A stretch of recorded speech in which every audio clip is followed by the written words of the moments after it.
ሰላም ለዚህ ቤት።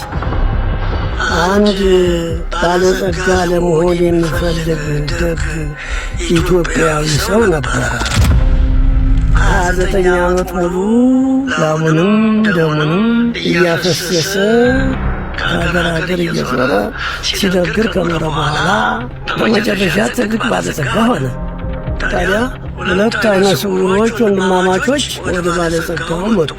ሁለቱንም ተቀብሎ 14 ቀን አሰነበታቸው እያበላ እያጠጣ። ለሁለቱም የወርቅ ካባ ለበሳቸው። ሁለት ሴቶች ልጆች ነበሩት፣ እነሱን እንዳረላቸው።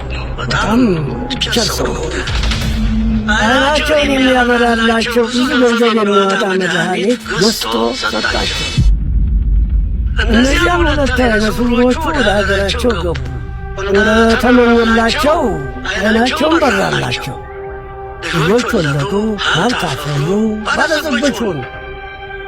ነገር ግን ይህን ሁሉ ያደረገላቸውን ባለጸጋ አላስታወሱትም፣ ረሱት። 10 ዓመት ሙሉ የልጅ ልጆቹን እንኳ ለማሳየት አልፈለጉም።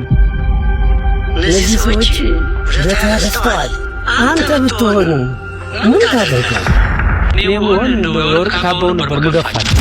አንተና ወንድም የዛሬ 10 ዓመት በሊባኖስ ድረስ ሄዳችሁ አባታችንን በጸሎታቸው ተማጽናችሁ ያ ሁሉ ችግር ተወግዶላችሁ እንዴት 10 ዓመት ሙሉ ረሳችሁ አባታችሁ?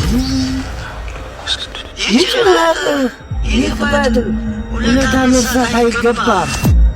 ሰላም ላንተ።